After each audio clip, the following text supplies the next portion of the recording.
नमस्कार माझ्या सर्व बालमित्रांनो.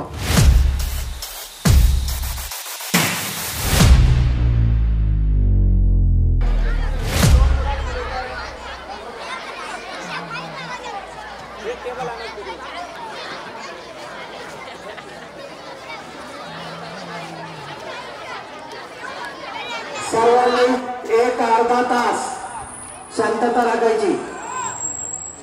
मित्र विजयभाई उभी आणि त्यांचे सर्व मित्रमंडळी यांचा आपण कार्यक्रम ठरवला होता. आज आपण सापाच्या विविध प्रजाती याबद्दल ते आपल्याला माहिती सांगणार आहे. सर्वांनी ते समजून घ्या. तर नमस्कार मित्रांनो, सर्वात पहिले मी सर्वांचे आभार व्यक्त करतो ज्यांनी आम्हाला इथं कार्यक्रम घेण्याची संधी दिली. तर आपण सुरुवात करू. आज आहे नागपंचमी. तर बऱ्याच ठिकाणी असं होतं की आजच्या दिवशी सापाला दूध पाजले जातं. तर कोणी सांगू शकतं का सापाला दूध का पाजतात? कोणी सांगू शकतं? हात वर करा. नाही अरे सांगा कोणतरी उभा राहा. बरं, सापाला दूध पाजलं गेलं पाहिजे किंवा नाही, योग्य आहे का अयोग्य तेवढं सांगा तुम्ही. एकाने हात वर करा. बरं सांग तू, पाजलं पाहिजे का नाही पाजलं पाहिजे? का? साप मांसाहारी का शाकाहारी आहे? एकाने सांगा. मांसाहारी, मग त्याला दूध का पाजलं गेलं पाहिजे? दूध पाजणं योग्य नाहीये त्याला. ही आपल्याला अंधश्रद्धा पसरवली गेली की सापाला दूध पाजलं गेलं पाहिजे. जर तो पूर्णपणे मांसाहारी आहे तर त्याला दूध पाजणं हे चुकीचं आहे. तर काही ठिकाणी असं होतं की सापाला दूध पाजताना ते आपल्याला दाखवतात, पण नाग असा प्राणी आहे की ज्याला दूध पाजू नाही शकत, कारण की तो मांसाहारी आहे. त्याचं खाद्य फक्त उंदीर, बेडूक असे छोटे छोटे साप इतर प्राणी. तो पूर्ण मांसाहारी. त्याच्या शरीरामध्ये जे शाकाहारी पदार्थ ती पचवण्याची प्रक्रिया होत नाही. तर आपण सुरुवात करू. तर सगळ्यात पहिले कोणते साप?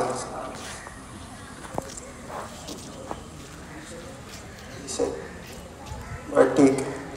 तर सर्वांना हे बॅनर दिसतंय. सुरुवात नागापासून करू. आज नागपंचमी आहे. नाग पूर्णपणे विषारी साप. याच्यामध्ये न्यूरोटॉक्सिक वेनम आढळतो. साप हा वेनमस आहे, पॉइझनस नसतो. तर दुसरा आहे मण्यार. मण्यार हा साप फक्त रात्रीच टायमाला निघतो.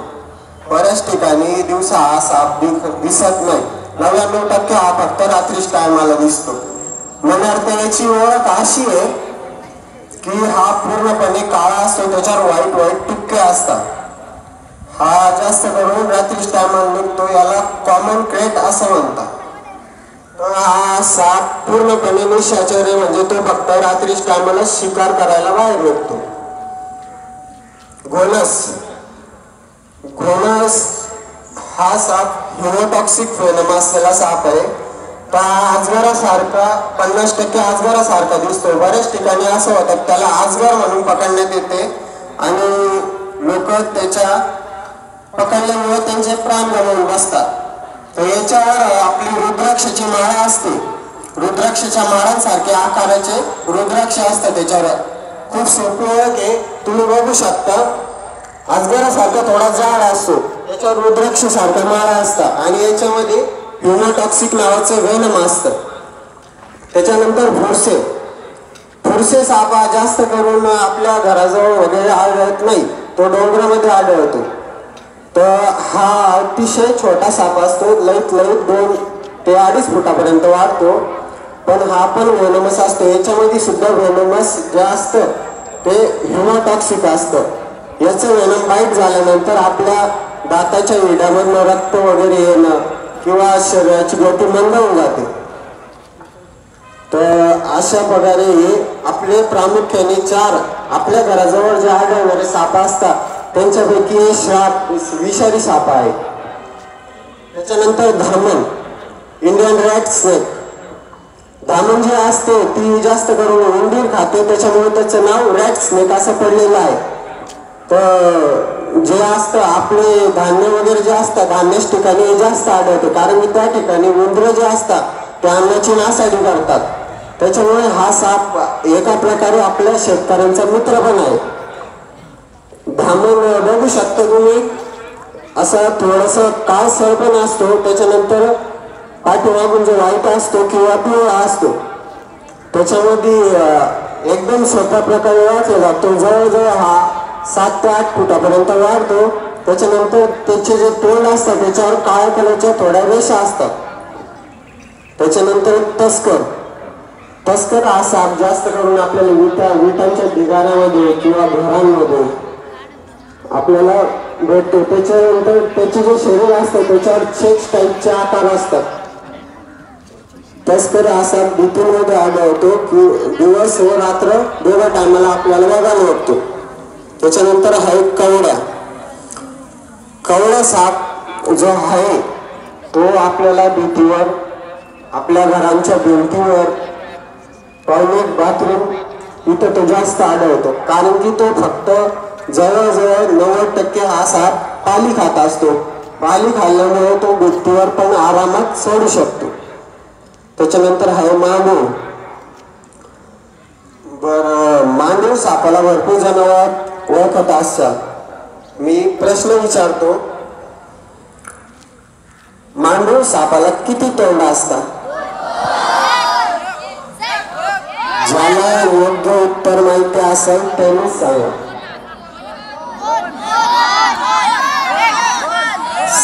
सर तुम्ही कोणी सांगू शकता?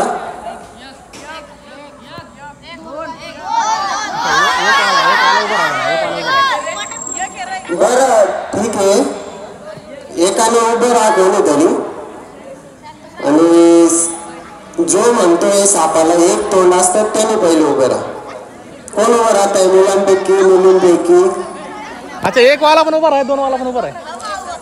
बरं राहू बा, तुला हातावर करतो.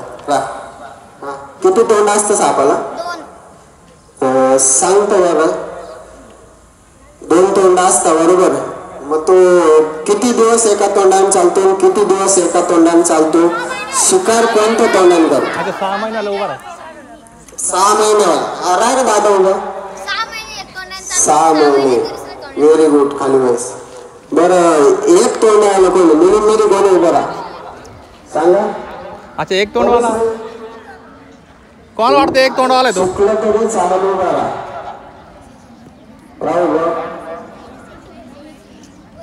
मुलांमध्ये एका तोंडाने उभं राहा.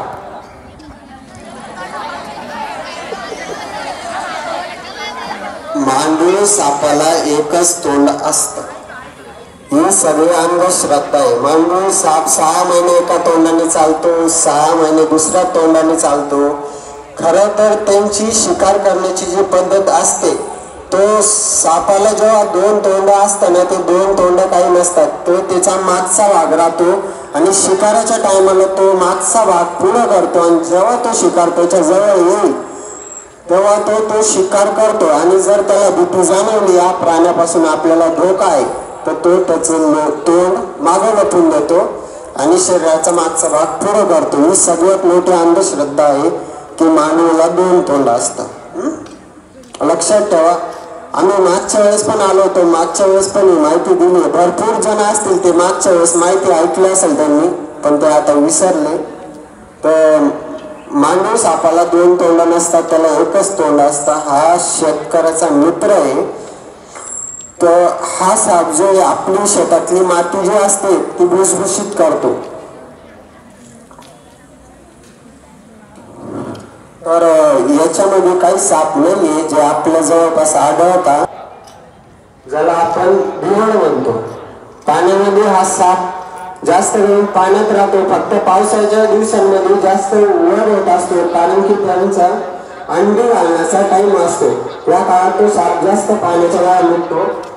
आणि याच्यावर जास्त आपले चेक्स असतात, तसे याच्यावर निशाण असतात. हा सगळ्यात जास्त चावणारा साप आहे. तो जरी विषारी नसला तरी हा सगळ्यात जास्त चावणारा सापामध्ये आढळला जातो.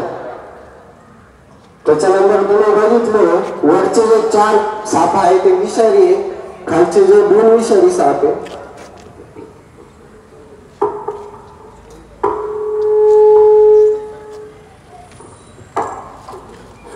स्नेक बाईट वर मी तुम्हाला सांगतो काही, म्हणजे जेव्हा आपल्याला साप चावतात त्याच्याबद्दलची मी तुम्हाला थोडी माहिती सांगतो. नाग हा साप जेव्हा त्याला आपल्यापासून भीती वाटते तेव्हा तो फणावर काढतो, म्हणजे फणा बाहेर काढतो. आणि तो फणा तेव्हाच बाहेर काढतो जेव्हा त्याला आपल्यापासून भीती आहे किंवा इतर प्राण्यापासून भीती आहे. तो जेव्हा हा साप चावतो तो चावा घेतल्यानंतर त्याचे 2 दाताचे निशाण आपल्या शरीरावर येतात. आणि मी तुम्हाला सांगितलं काय सांगितलं, सापामध्ये कोणतं विष राहतं, कोणतं विष सांगितलं का नागामध्ये? Indian spectacled cobra. कोणतं विष सांगितलं होतं?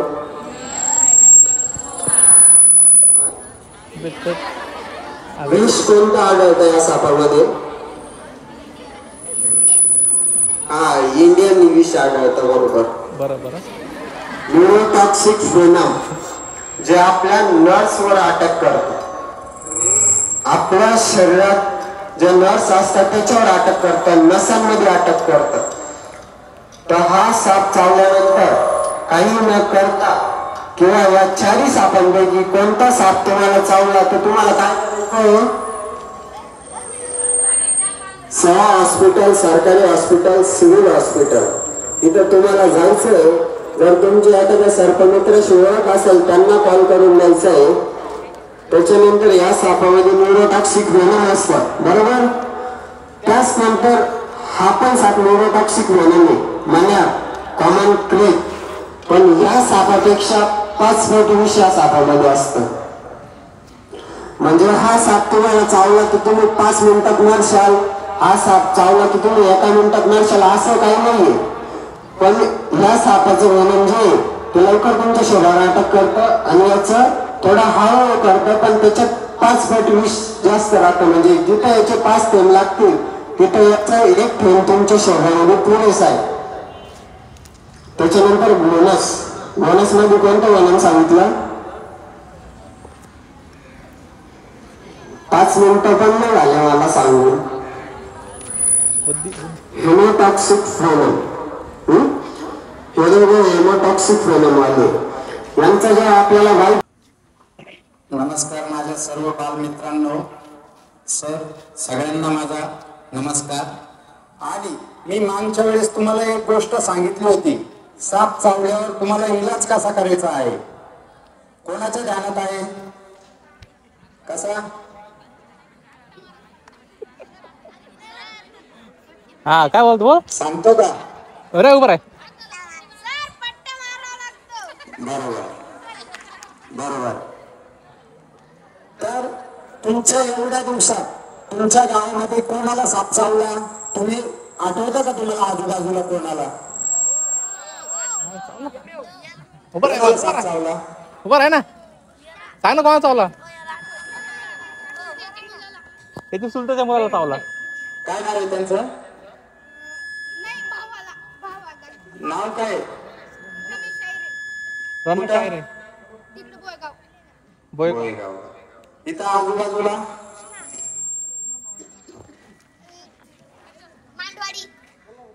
नाव काय त्यांचं?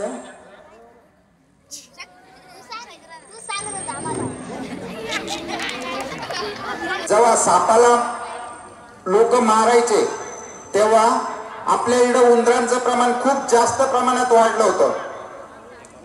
तेव्हा एक प्लेग नावाचा आजार आला होता, प्लेग. त्यांनी माणसांची जीवितहानी खूप जास्त प्रमाणात झाली होती. त्या प्लेग आजारामुळं उंदरांचं प्रमाण खूप वाढलं आणि माणसांची जीवितहानी झाली. तर त्याच्यानंतर सापाला मारण्याचं सरकारने त्याच्यावर बंदी आणली 1972 मध्ये. आणि तेव्हापासून त्यांचं संवर्धन जे चालू झालं ते आतापर्यंत सापांचं संवर्धन हे जागतिक पातळीवर चालू आहे. त्याच्यामुळे साप मारू नका, तो आपल्याला खूप महत्वाचा आहे. जे तुम्हाला जी आपली भीती आहे ही आपल्याला मोठ्या लोकांनी, जे आपले जुने आजोबा पंजोबा होते त्यांनी घातली आहे. साप बदला घेतो, हे करतो, ते करतो, असं काही नसतं. आम्ही पण तुमच्या सारखेच माणसं आहे जे आम्ही साप वाचवतो. आमच्या मनात फक्त ती भीती आम्ही कमी करून टाकली आहे आणि आम्ही साप ओळखायला शिकलो, जसं तुम्ही पण ओळखू शकता.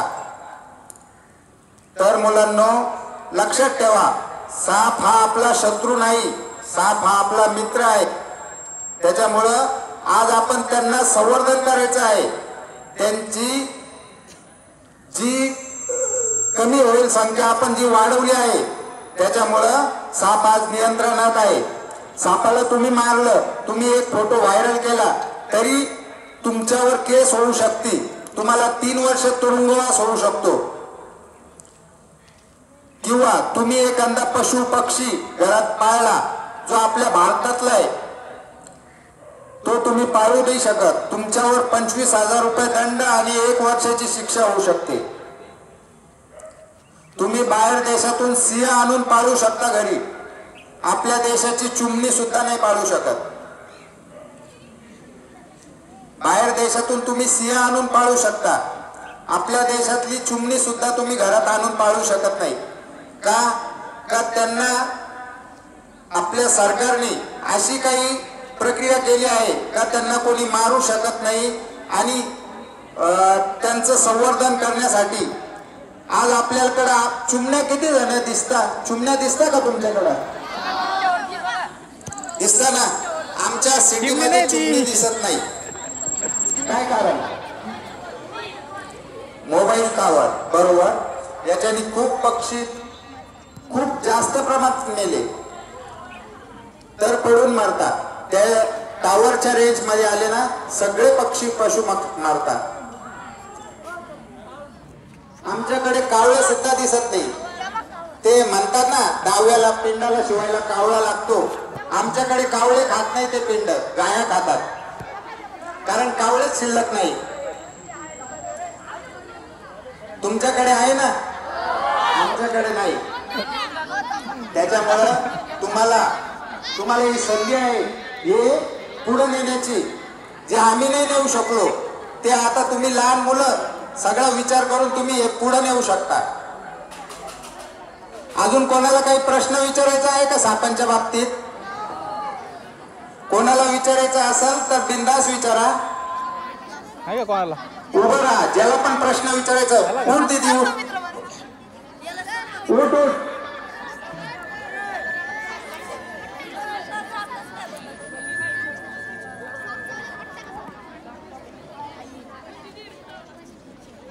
अजून कोणाला विचारायचं आहे का? काही प्रश्न आहे का? ए बाय पोरगा.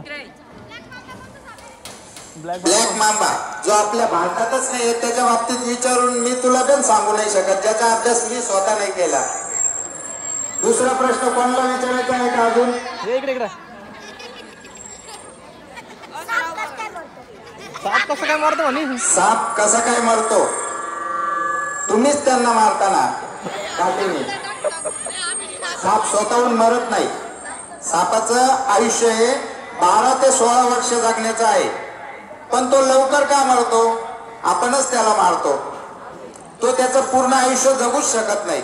साप तो गाडी खाली मरणारे, त्यांना पण खूप असे हे आहे. मोर सापाला मारतो, मुंगूस आहे, मांजर आहे, असे काही पक्षी आहे जे साप खातात. याच्याने पण साप मरतो. साप नैसर्गिक मृत्यूने मरत नाही, तो फक्त अपघाती मृत्यूनेच मरतो. अजून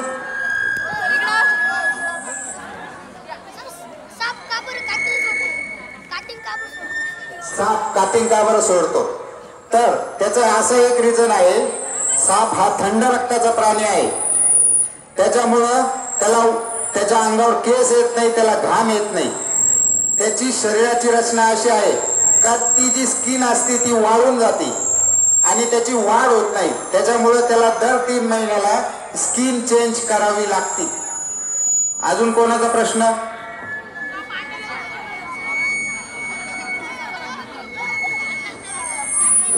बोला. टोपीवाले बाबा. काय टाळ्या घ्या भाऊ.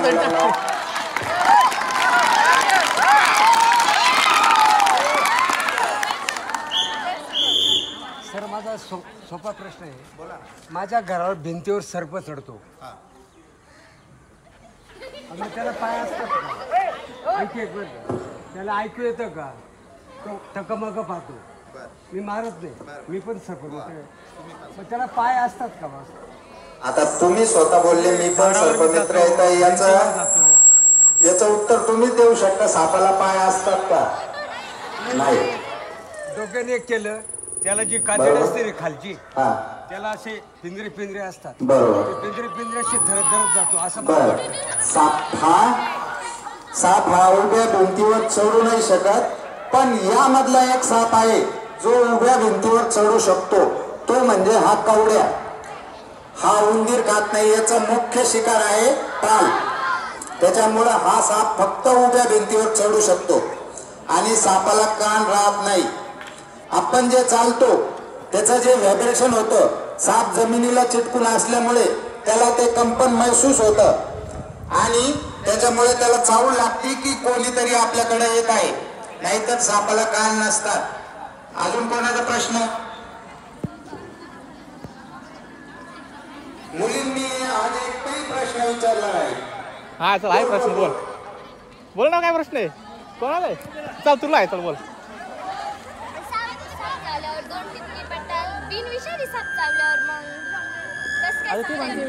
चावल्यावर आहे ना 2 टिपके पडतात. साप चावल्यावर 2 टिपके पडतात आणि बिनविषारी साप चावल्यावर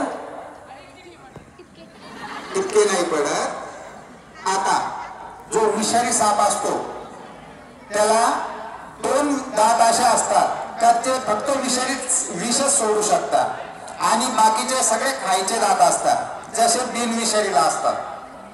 तर ते दोन टिपके का पडतात? कारण तो धरतो तेव्हा ते 2 दात आपल्या शरीरात जास्त आतमध्ये जातात आणि बिनविषारी धरतो तेव्हा ते सगळं एक सारखं असतं. जसं आपण एखाद्याला चावलं तर आपले पूर्ण दात दिसतात, तसे बिनविषारीचे दात दिसतात. हे बघा, आता या माझ्या मित्राला बिनविषारी साप चावलाय. बघा, दिसतंय का तुम्हाला? हा बिनविषारी दूर जातीचा साप चावला. याला याचे किती दात दिसत आहे तुम्हाला? सांगा बरं, किती दात दिसत आहे? किती दात दिसत आहे? दाखवा.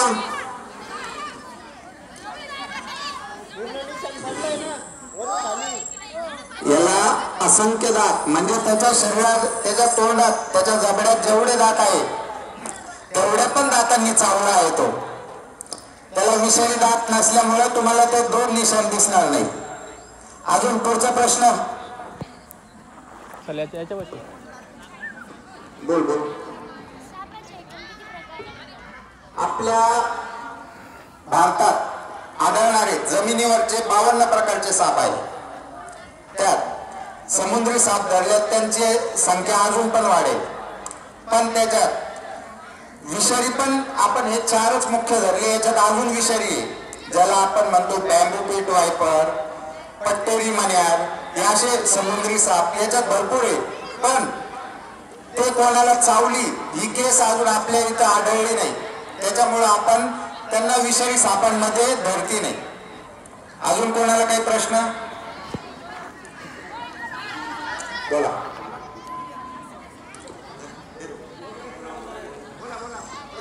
बोला. सापाला पाय नसता बाळा. जेव्हा तो सरपटून चालतो तेव्हा त्याला सरळ नाही चालता येणार, त्याला आडवं तेवढं चालावं लागेल. बोला पुढं. वर आहे ना. हा, साप स्वतःचे अंडे का खातो? साप स्वतःचे अंडे खात नाही. साप अंडे देऊन निघून जातो. काही साप असे असतात जे अंडे दिल्यानंतर निघून जातात आणि काही साप असे असतात की जे अंड्यांना ऊब देतात. अजून यामधले 4 सापांपैकी 2 साप असे आहे जे डायरेक्ट पिल्ल जन्माला देतात आणि 2 साप असे आहे का जे अंडी देतात। हे साप घोणस आणि पुरसे हे पोटातच अंडे उगवतात आणि डायरेक्ट पिल्लांना जन्म देतात। जसा नाग आणि मण्यार हे साप अंडे घेऊन निघून जातील आणि त्याच्या 62 दिवशी त्या अंड्यातून पिल्ला निघतात आणि हे साप जेव्हा पोटात पिल्ल उगवतात ते पण 2 महिन्याच्या कालावधीत कधी पण पिल्ल देतात। आता घोणस साप आहे, हा एका टायमाला 50 ते 55 पिल्लांना जन्म देतो। 50 ते 55 पिल्लांना जन्म देणं म्हणजे तो त्या पिल्लांचं संवर्धन कसं करत असेल। तर हा साप पोटातच आपले अंडे उगवतो आणि पुरसे साप हा कम से कम 5 ते 6 पिल्लांना एका टायमाला जन्म देतो, हा छोटा असल्यामुळं। नाग आणि मण्या, नाग हा एका टायमाला 20 ते 26 अंड्याच्या आतमध्ये अंडे देतो, 20 ते 25 ते 26 अंडे देतो। मी स्वतः 26 अंडे मला भेटले होते नागाचे, त्याच्यामुळे मी 26चाच आकडा धरलाय। जास्त पण देत असेल मला माहित नाही, पण मी 26 अंडे हे मी स्वतः रेस्क्यू केलेले। आणि मण्यार हा साप 6 ते 12 अंड्यांपर्यंत अंडे टाकतो। अजून कोणाला काही प्रश्न असेल निलेश सर सांगते। बोला, कोणाला प्रश्न आहे का? थांबा, शांत बसा।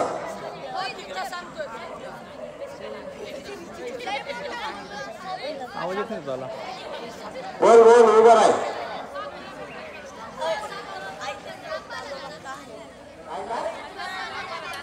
सापाला दात किती राहतात? सापाला जे विषारी साप असतात ना त्याला 2च दात विषारी असतात आणि बाकी सापांना दात किती असतात ते मी पण नाही सांगू शकत। त्यांचं जसं वय वाढतील तसे त्यांचे दात पण वाढत असतात। आता 25 तारखेला एका 3 वर्षाच्या मुलाला साप चावला आणि तो पण विषारी नाग जातीचा साप चावला आणि 2022 9 जुलै रोजी कृष्णा काळे या मुलाला पण हाच नाग साप चावलेला, नाग जातीचा साप चावलेला। तर त्याचं रिझन मी सांगतो। आज कृष्णा काळेला मनमाडला नेऊस्तवर कृष्णा काळेचा जीव गेला। का बरं? तर त्याच्या मनात खूप भीती आली आणि तो घाबरून गेला।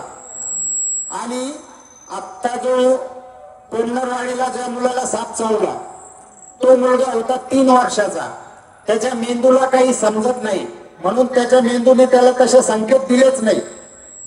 त्या मुलाला पहिले मनमाडला नेलं, इथून मनमाड 22 किलोमीटर मांडेवाडीवरून मनमाडला नेलं। त्या मुलगा एकदम व्यवस्थित होता। मनमाडवरून त्या मुलाला 36 किलोमीटर मालेगावला हलवलं। तेव्हा मी तिथेच होतो साप पकडायला आणि साप पकडल्यानंतर तो मुलगा एकदम व्यवस्थित होता। मी त्याच्यासोबत व्हिडिओ कॉलवर बी बघितलं, त्याला एकदम व्यवस्थित होता। पण आता लोक म्हणतात की एवढा मोठा मुलगा वाचला, लहान मुलगा कस काय वाचला? त्याच्या मागचं रिझन काय? आपण आपल्या दिमागाला जे संकेत देतो तेच संकेत आपला दिमाग आपल्या पुऱ्या शरीराला पाठवतो। त्याच्यामुळे काय होतं, आज त्या लहान मुलाला समजलं नाही आपल्याला काय झालेलं आहे, त्याच्यामुळे तो वाचला। आणि तो 18 वर्षाचा मुलगा असल्यामुळं त्याचं शरीराचं जे ब्लड प्रेशर असतं साप चावल्यानंतर ते वाढलं, त्याच्या मनातली भीती वाढली आणि त्याचा जीव गेला। किती वेळ? फक्त अर्ध्या तासाच्या आत। आणि या मुलाला हॉस्पिटलला नेण्याचा टाइम कम से कम 1.5 तास लागला त्याला हॉस्पिटलला पोहोचण्याला, तरी पण तो मुलगा जिवंत का? का बरं? का त्या मुलाला त्याच्या मेंदूने काही संकेतच नाही दिले, त्याच्यामुळं तो मुलगा वाचला। आता तुम्हाला साप चावला, तुम्ही काय करशाल? घाबरून जाशाल, बरोबर? तर साप चावल्यावर एकदम शांत डोकं ठेवून घरी जो असेल मोठा व्यक्ती त्याला सांगायचं हॉस्पिटलला चला, सरकारी हॉस्पिटल आता मालेगाव पण तुम्हाला सारखं आहे, मनमाड पण, दोन्हीकडे सारखं आहे. तर आपण पहिले हॉस्पिटल बघायचं न घाबरता. जसं आपल्याला विषारी साप हा चावलाच नाही तर तुम्ही वाचवू शकता, तुमची इम्युनिटी पॉवर वाढवू शकते. जिथं साप 1 घंट्यात, कोबरा नाग साप हा कमीत कमी 3 तासानंतर माणूस दगावतो. किती तासानंतर? 3 तासानंतर. पण आपल्या भीतीमुळं आपण अर्ध्या तासातच का मरतो? कारण आपल्या मनात ती भीती आहे. आपण आपल्या हृदयाला इतके जोरात ब्लड प्रेशर वाढवून इतकं फडफड करायला लावून देतो की तो पुढचा विचार नाही करत. डोक्यात फक्त सापच असतो. आपण पुढचा विचार करतो काही नाही. त्याच्यामुळं एकदम शांत राहणे आणि असं समजायचं आपल्याला बिनविषारी साप चावला. आता आमच्या निलेशला साप चावला होता मागच्या वर्षी. इंडियन स्पॅक्टिकल कोब्रा नाग. याचं घर आहे डोंगरात, मालेगाव. मनमाडला येण्याकरता याला कम से कम अर्धा ते पाऊण तास लागतो. तो आला, त्याचा इलाज केला आम्ही, न घाबरता आला. दुसऱ्याच्या गाडीवर बसून आला, हॉस्पिटलमध्ये ऍडमिट झाला, त्याला काही झालं नाही. मला सुद्धा 2 टाइम साप चावले, नागच. याला पण चावला त्या दिवशी. पण आम्ही न घाबरता जातो, म्हणून आम्हाला त्याचं विष थोडं कमी प्रभाव होतो त्याच्या विषाचा, आणि हॉस्पिटल पर्यंत जाऊस्तोवर त्या सापांचा इलाज पण होऊन जातो. आणि आता सरकारी हॉस्पिटल असे झालेले आहेत का गावागावांमध्ये सुद्धा स्नेक अँटी व्हेनम हे उपलब्ध झालेलं आहे. स्नेक अँटी व्हेनम म्हणजे काय? कोणाला माहिती आहे का स्नेक अँटी व्हेनम म्हणजे काय? अच्छा ती पुरीला काय स्नेक अँटी व्हेनम म्हणजे? इथे उभी राहून सांग. एकदम बरोबर. तर हे कसं बनवता हे कोणी सांगू शकतं का? तर आपल्या भागात आढळणारे 4 प्रमुख विषारी साप, नाग, मण्यार, घोणस आणि पुरचे, हे जेव्हा लॅब मध्ये जातं यांचं सगळ्यांचं विष एकत्र करतात. यांची खूप मोठा हाफकिंग म्हणून संस्था आहे जे स्नेक अँटी व्हेनम बनवती मुंबई परेडला. हे 4ही सापांचं विष मिळून एकत्र करतात. ते विष एकत्र केल्यानंतर एक तंदुरुस्त घोडा बघतात आणि त्या 4ही विषारी सापांचं विष त्या घोड्यात इंजेक्ट करतात आणि त्या घोड्याला खाण्यापिण्याकरता सोडून देतात. 6 महिन्यानंतर त्या घोड्याचं 10 लिटर रक्त काढतात. त्या रक्तामधून तो प्लाझ्मा अलग करता आणि घोड्याला ते रक्त परत चढवून दिलं जातं. तो प्लाझ्मा जो काढता तोच बनतो स्नेक अँटी व्हेनम. असा एकाच घोड्याला नाही करते, त्यांच्याकडे असे खूप घोडे असतात. त्याच्यामुळे ते पूर्ण महाराष्ट्राला आपल्याला ती लस उपलब्ध करून देतात. त्याला म्हणतात स्नेक अँटी व्हेनम. आणि तो जो प्लाझ्मा अलग करता त्याच्यावर थोडी प्रक्रिया होती आणि त्याची पावडर मध्ये रूपांतर करतात आणि थोड्या थोड्या प्रमाणात प्रत्येक हॉस्पिटलला ते पोहोचवतात सरकारकडून. कारण हे सरकारी काम आहे. तुम्ही बाहेर जाशाल प्रायव्हेट हॉस्पिटलला पण याचा इलाज होतो. पण एक स्नेक अँटी व्हेनम घ्यायला तुम्हाला 2000 रुपये एका बॉटलचे लागणार आहे. आणि एक कोबरा साप चावला त्या माणसाला कम से कम 35, 40 ते 50 अँटी व्हेनम लागतात त्याला वाचवायला. आता या मुलाला कम से कम 35 ते 40, एका लहान मुलाला 3 वर्षाच्या मुलाला 35 ते 40 अँटी व्हेनमच्या बाटल्या लागल्या. तर 2000 रुपयांनी त्यांचं बिल किती होतं सरकारी हॉस्पिटलचं? तर 35 बाटल्या लागल्या असं. 35 दुने 70,000. आयसीयूचा खर्च अलग, मेडिसिन अलग, सलाईन अलग, डॉक्टरचा अलग आणि आपले आईबाप रडता ते अलग. तर मुलांनो, साप दिसला त्याला मारू नका, त्याला त्याच्या निसर्गात जाऊ द्या. साप हा आपल्या अन्न साखळीतला एक भाग आहे. तुमच्या घरात जर उंदीर जास्त झाले तर तुम्ही त्यांना बिळात जाऊन पकडू शकता का? नाही पकडू शकत बिळात जाऊन. त्याला फक्त सापच नियंत्रण ठेवू शकतो. तुमच्या वावरात उंदीर झाले. उंदीर आपल्या अन्नधान्याची किती नासाडी करतात? 15% अन्नधान्य आपलं हे उंदरींपासून नासाडी होतं. हॅलो, तुम्हाला ऐकू येत आहे का? जर त्या उंदरांना नियंत्रण नसतं तर आज त्यांची संख्या खूप जास्त प्रमाणात झाली असती. त्याच्यावर नियंत्रण फक्त सापच ठेवू शकतो. असं नाही का फक्त विषारी सापच उंदीर खातात, बिनविषारी साप पण खातात, पाण्यातले साप पण खातात. उंदीर हा त्यांचा आवडता भक्ष्य आहे. त्याच्यामुळं उंदरांना नियंत्रण फक्त हे सापच करू शकता, आपण नाही करू शकत. आपण पिंजरे लावू, एक उंदीर धरू, 2 दिवसानंतर दुसरा उंदीर धरू, पण रोजचा नीतिक्रम आता हे त्यांना खाण्यासाठी तुम्हाला भूक लागते तेव्हा तुम्ही जेवण करतात का नाही? तसं त्यांना पण सकाळी किंवा संध्याकाळी खावंच लागतं आणि त्यांना तो उंदीरच पाहिजे असतो. उंदीर किंवा बेडू किंवा पाल कोणी फोटो वगैरे काढू नका आणि तुम्हाला साप एकदम शांत. याला प्रश्न दे याला.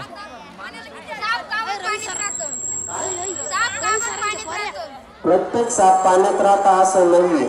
फक्त एकच साप आहे ज्याला आपण बिवर्ड म्हणतो, चेकर्ड किल बॅक असं त्याला इंग्लिशमध्ये म्हणलं जातं. तो पण साप श्वास घेण्यासाठी बाहेरच येतो. कोणताच साप असा नाहीये की तो पाण्यात श्वास घेतो. जे समुद्रातले साप असताना त्यांना पण श्वास घेण्यासाठी बाहेरच यावं लागतं.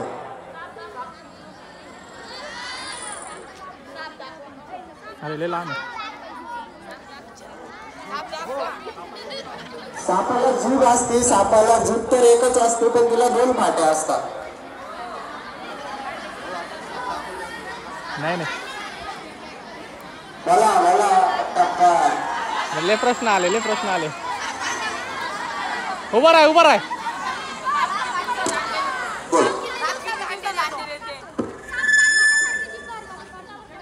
चालताना त्याला श्वास घ्यावा लागतो. आता बघ, जसं साप हा थंड रक्ताचा प्राणी असल्यामुळं त्याला उष्णता ही सगळी बाहेरून घ्यावी लागते. त्याच्या शरीरात उष्णता तयार होत नाही. तो कधी पण तुम्हाला गरम जागेवरच भेटेल साप, जिथं गरमाच आहे तिथं. बरं मुलांना,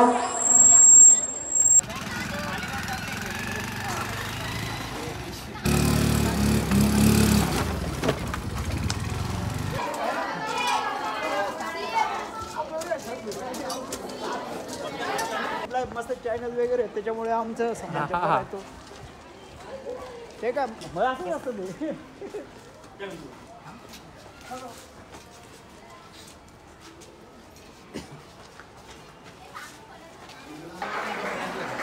आमच्याकडे पण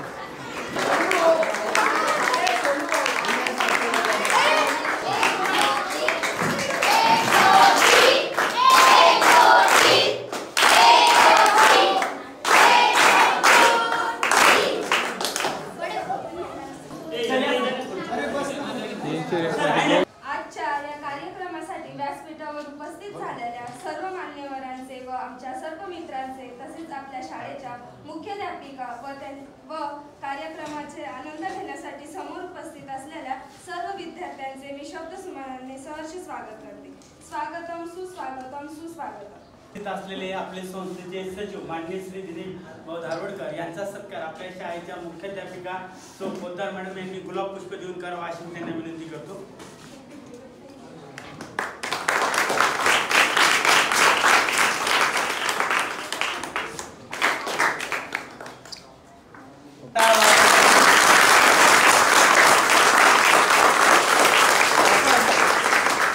ही टीम आली, या टीमचा सत्कार करणार आहोत. या टीमचे आपल्यासाठी ज्यांनी खूप मेहनत घेतली असे विजूभाऊ उगलेंचा गुलाब पुष्प आणि आपल्या एक प्रेमाचा आमचं रोप त्यांनी स्वीकारावं. ते रोप आणि एक गुलाब पुष्प देऊन त्यांचा सत्कार आपण करणार आहोत. आपल्या शाळेचे सचिव तसेच संचालक आणि आपल्या मुख्याध्यापिका यांना विनंती करतो त्यांनी ते गुलाब पुष्प आणि एक रोप देऊन आपल्या विजूभाऊंचा सत्कार करायचा आहे.